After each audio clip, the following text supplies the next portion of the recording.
Olá! Bom, hoje nós vamos começar um novo livro. Eu escolhi esse livro aqui. Chama-se A Última Grande Lição. É de Mitch Albom, da editora Sextante. Hoje eu vou ler para vocês o prefácio que é escrito pelo próprio autor. Tá bem? Então vamos lá. Caro leitor, para vocês, caro ouvinte, faz 10 anos que este livro foi publicado. Isso na época que ele escreveu esse prefácio, que foi 2007. Isso, julho de 2007. Então faz 10 anos que este livro foi publicado. E por ocasião desse aniversário, me foi pedido que lhe acrescentasse algumas reflexões. Não é tarefa simples. Este livro mudou a minha vida, e a julgar pelo que os leitores de todo o mundo têm me passado, a de outras pessoas também. Por onde devo começar? Talvez por um episódio que deixei fora do original. Não era minha intenção, mas por algum motivo não o incluí, pois aqui está, depois de todos esses anos. Quando pela primeira vez eu liguei para meu amigo, professor Morrie Schwartz, a essa altura, já nas garras da esclerose lateral amiotrófica, aquela doença que tem a sigla ELA, né? Senti necessidade de me reapresentar. Afinal, haviam se passado 16 anos desde a última vez que nos faláramos. Talvez ele nem se lembrasse do meu nome. Na faculdade, eu costumava chamá-lo de treinador. Sabe Deus por quê? Coisas do esporte, sabe como é? Já naquela época. Oi, treinador. Como vai, treinador? Seja como for, quando o ouvi dizer alô naquele dia ao telefone, eu engoli em seco e disse: Morrie, acho que é Morrie. A pronúncia não sei se é assim correta, tá? Morrie, meu nome é Mitch Albom. Fui seu aluno na década de 70. Não sei se você se lembra de mim. E a primeira coisa que ele disse foi: e por que não me chamou logo de treinador? Minha jornada começou com essa frase. Ela esteve comigo naquele telefonema, esteve comigo na minha primeira visita carregada de culpa ao West Newton e em todas as terças-feiras que se seguiram, durante o lento declínio e agonia de Morrie e em sua morte silenciosa e digna. Ela esteve comigo em seu enterro, em meu luto particular, em meu porão, enquanto escrevia as páginas que você está lendo, na pequena edição inicial deste livro e nas inesperadas 200 edições que se seguiram. Ela esteve ao meu lado por todo este país, em muitos outros países, ao ver este livro sendo adotado nas escolas e lido em casamentos e funerais. Ela me acompanhou em milhares e milhares de cartas, e-mails, abraços emocionados e comentários de pessoas estranhas que podem ser todos resumidos da mesma forma. Sua história me comoveu. Mas não era a minha história. Era a história de Morrie, o convite de Morrie, a última aula de Morrie. Eu era seu convidado. E por que não me chamou logo de treinador? Eu esqueci. Ele lembrou. Essa era a diferença entre nós. Morrie me mudou desse jeito. Agora me lembro de tudo. E poderia não lembrar? Todos os dias da minha vida, alguém me pergunta pelo meu antigo professor. Eu costumo brincar dizendo que este livro é a sua vingança por eu tê-lo ignorado durante tantos anos. Agora sou seu aluno eterno, aquele que retorna sempre, todo outono, primavera e verão, para a mesma aula. Tudo bem, eu sempre achei que Morrie tinha algo a ensinar. Achava isso há 30 anos, quando ele usava costeletas e blusa de gola roulé amarela e mexia freneticamente as mãos na frente da turma.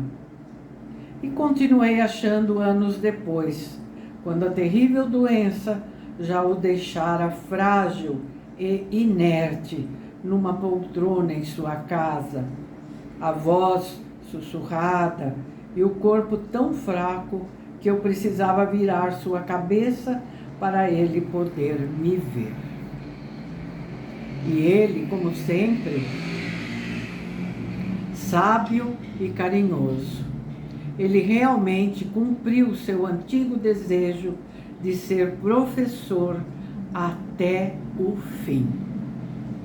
Para prová-lo, quando comecei a pensar neste prefácio, voltei aos registros das nossas conversas. Eu havia transcrito todas as fitas e as organizara por temas. Em minhas divagações, ao som da voz de Morrie, eu me perguntava se toparia com alguma coisa que soasse diferente. Algo a dizer que desse um novo sentido a tudo o que aconteceu. E dei com esse tema, vida após a morte. Ora, Morrie fora agnóstico durante muitos anos, como ele próprio admitia. Mas depois de seu diagnóstico de ela, começou a repensar. Mergulhou em ensinamentos religiosos. Numa terça-feira de agosto de 1995, segundo meus registros, nós falamos sobre esse assunto. Morrie me disse que no passado havia acreditado que a morte era fria e definitiva. A gente vai para debaixo da terra e se acabou. Mas depois ele passou a pensar diferente. Qual é a sua ideia agora? Perguntei. Ainda não me fixei em nenhuma. Ele disse, sincero como sempre. Mas o universo é demasiado harmônico, grandioso e avassalador para se acreditar que é tudo obra do acaso. Que coisa para ser dita por um ex-agnóstico. O universo é demasiado harmônico, grandioso e avassalador para se acreditar que é tudo obra do acaso. Isso, é bom lembrar, foi quando o corpo de Morrie já era uma casca oca, quando ele já precisava ser lavado e vestido, quando já precisava que lhe assoassem o nariz e lhe limpassem o traseiro. Harmônico, grandioso. Se ele, naquela situação terrível, naquele depauperamento, conseguia enxergar a majestade do mundo, por que haveria de ser difícil para nós? Muita gente me pergunta qual a característica de Morrie de que sinto mais falta. Eu sinto falta daquela crença na humanidade. Sinto falta daqueles olhos que conseguiam ver a vida de modo tão positivo. E sinto falta da sua risada. Sério, no mesmo dia em que me falou da vida após a morte, Morrie confessou sua vontade de reencarnar, dizendo que se pudesse voltar como outra coisa, gostaria de ser uma gazela. Ao reler as transcrições, notei que fiz uma graça depois do que ele disse. A boa notícia é que você estaria reencarnado, eu disse. A má notícia é que você estaria vivendo em algum deserto. Ele disse, correto, e caiu na gargalhada. Nós ríamos um bocado com essas coisas. Talvez seja difícil de acreditar, mas mesmo com a morte esperando na esquina, nós ríamos. Ninguém gostava de rir mais do que Morrie. Ninguém ria durante tanto tempo com piadinhas infames. É verdade, havia dias em que ele se arrebentava de rir com qualquer bobagem que eu dissesse. De modo que sinto falta disso, e de sua paciência, e de suas alusões acadêmicas, e de sua paixão por comida, e de como ele fechava os olhos para escutar música. Mas aquilo de que eu mais sinto falta, por mais simples e egoísta que possa parecer, são os olhos de Morrie piscando quando eu entrava no quarto. É que quando uma pessoa fica feliz, genuinamente feliz, por vê-lo, você se derrete. É como chegar em casa, naquelas terças-feiras em que eu entrava em seu escritório, o hibisco ao lado da janela, qualquer coisa que eu estivesse trazendo comigo, problemas pessoais, assuntos de trabalho, pensamentos opressivos, se dissipava quando as orelhas dele se erguiam e sua boca abria aquele sorriso engraçado de dentes tortos e soltava uma saudação. Outras pessoas me relataram que se sentiam da mesma forma quando estavam com Morrie. Quem sabe a sua devastadora doença, ao privá-lo de distrações e apagar a preocupação com as coisas do cotidiano, o permitia estar totalmente presente. Ou quem sabe ele apenas valorizava mais o próprio tempo. Eu não sei.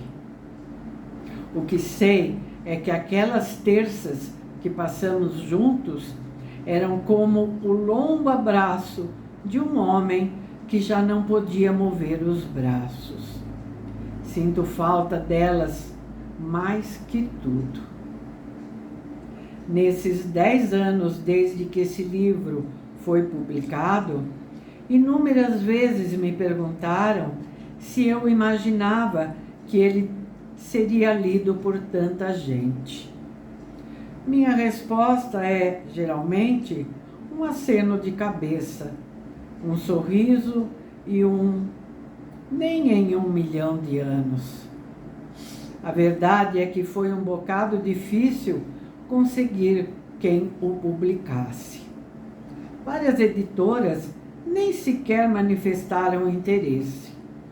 Um editor chegou a me dizer que eu não fazia a menor ideia do que era um livro de memórias. Em outras circunstâncias, eu teria desistido da ideia.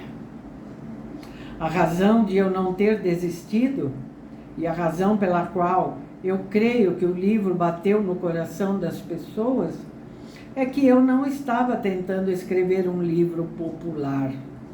Estava tentando ajudar Morrie a pagar as despesas do seu tratamento.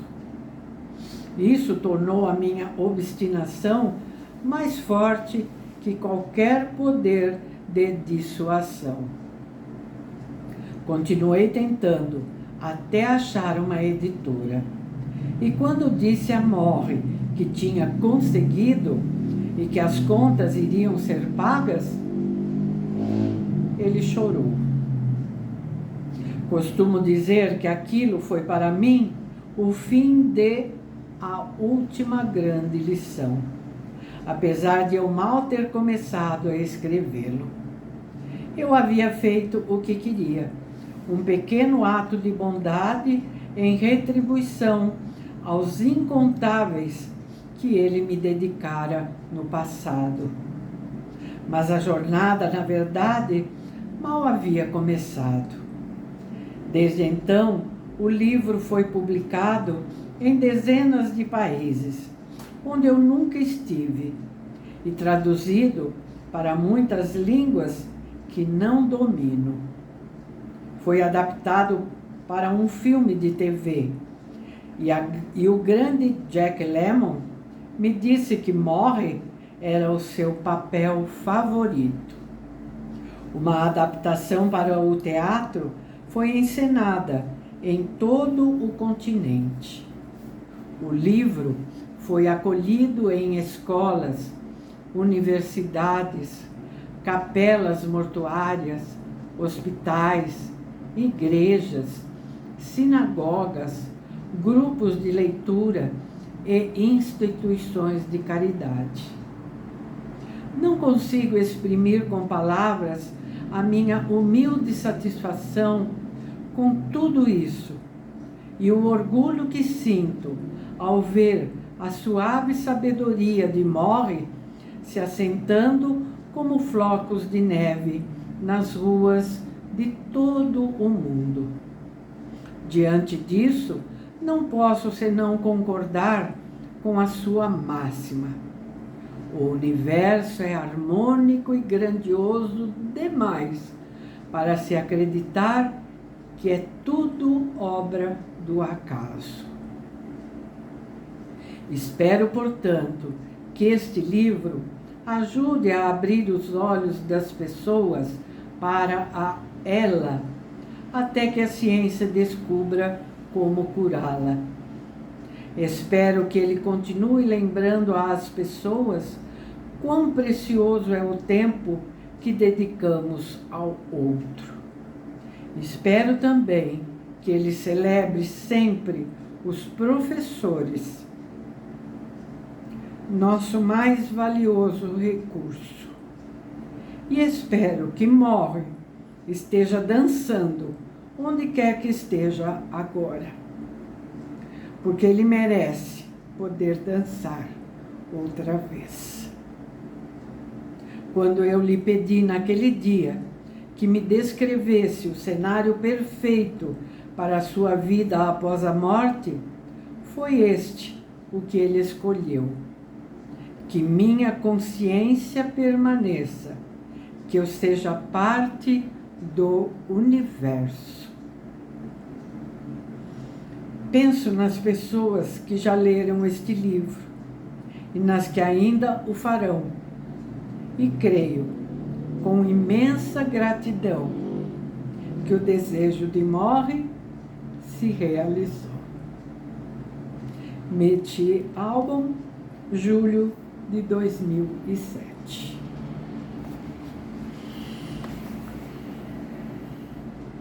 O que vocês acharam?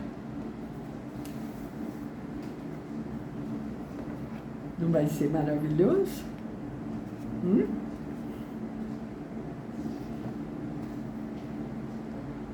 A última grande lição.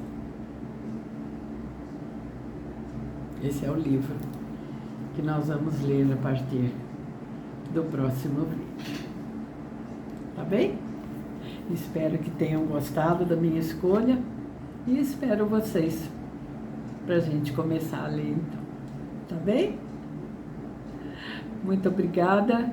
Estejam comigo, tá bom? Divulguem que nós vamos começar a ler um novo livro. Comentem com as pessoas. Compartilhem esse vídeo. Tá bem? Então tá. Tchauzinho então. Até lá.